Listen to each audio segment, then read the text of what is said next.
So my work is called Absence of Nurturing, and the inspiration behind it is my investigation into taking environments that would be found in the house outside of the home and putting them within nature. It was really interesting to do that within the 12 by 12 by 12 spacing, because I didn't put any walls or anything behind it. So that was really nice because it was like this new challenge for me. Um, but then other than that, I really focused on investigation with like my dreams and environments, because I used to suffer a lot from night terrors.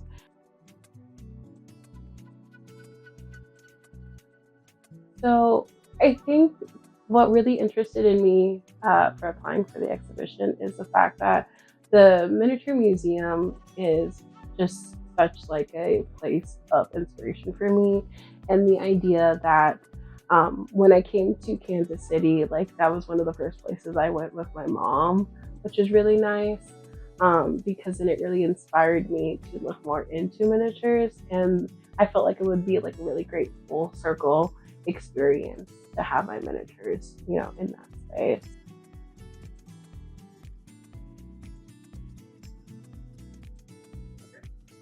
Yeah, so my experience working within miniatures is a lot of patience, but also I love the detailed work.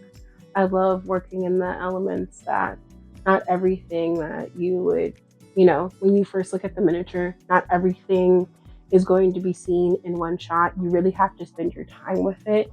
And it's taking that time out of like a visit to the museum or, a visit to the gallery to like really sit with the piece is really what intrigues me about going and like being a part of miniature work.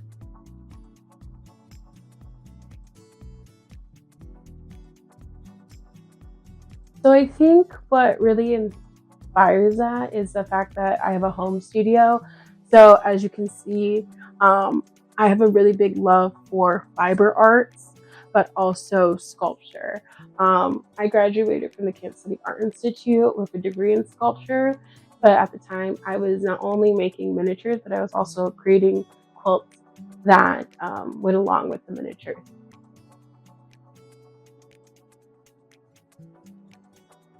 I would say, other than dreams, environments, and spaces and nature around me, family. Family is a really big part of my miniature work. My dad is a really big part of my work. He really inspires me to, focus on those details, really spend time with your artistic process. You know, he really taught me that, like, you could be working on something for 3 days, you could be working on something for 2 years, 5 years, it's not always important to get it done, like rush it to get done, but it's important to like spend time with it and really figure it out. But on top of that too, my parents have really taught me a lot of the skills that I would need to be a really good artist, along with going to school, just having that support.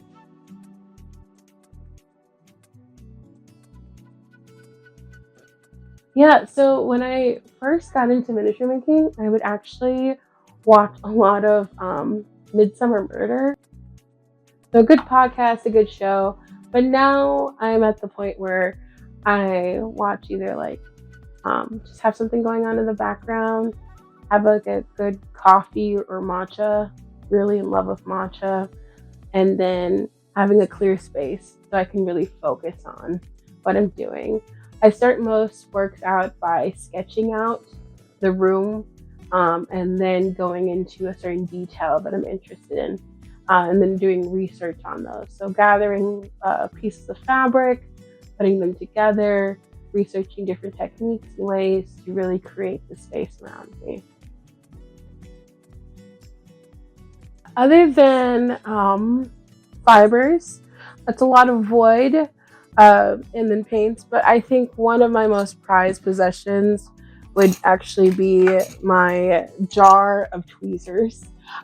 This jar of tweezers is a lot of different sizes, and it really helps to like hold everything that I would need. And those tools are very crucial in miniature making because everything's so tiny and small, but also a lot of Dremels too.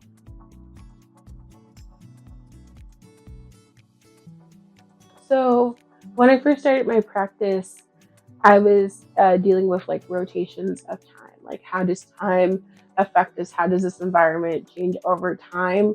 And then that kind of went into dealing with um, the night terrors that I used to have and processing those. So I really use art as a way to break down something that's happening currently in my life. So one thing that always drew me to art was my mom. Um, she actually every summer in Minnesota, she'd go to the Parks and Rec and pick up all like the flyers. So I had something to do. I was always doing something, and she would have me take a lot of art classes. But then also growing up, my dad did like a lot of things with art in the sense of like model making. So he was around a lot. I was around a lot of art making in that sense with airplanes. So those two things combined really helped like pick up my like love of art. But then when I was in college, I was actually in community college, and I was currently in culinary. And I just had a one day in class, I just realized I said, I don't want to cook for people. I don't. I love baking for people that I care about, but I couldn't imagine myself as a line cook. So I ended up transferring to the art department at Miami-Dade College at Kendall campus.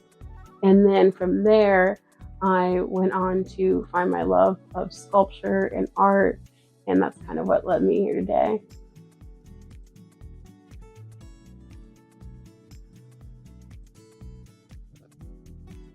I think finding my artistic voice and style is an ongoing battle. I have my favorite professor from Miami-Dade College, Gilmari, always said that like when she grows up, she wants to be like that person. And I think that's something that I really took with me. And I think that currently I'm at that point. When I grow up, I want to be like this person. When I grow up, I want to be like that. And I take that into my own art practice in the way of, I'm constantly growing. So I don't think I'm ever done, figuring it out. I think it's an ongoing thing. But for right now, I'm really investigating materials is where I find my love.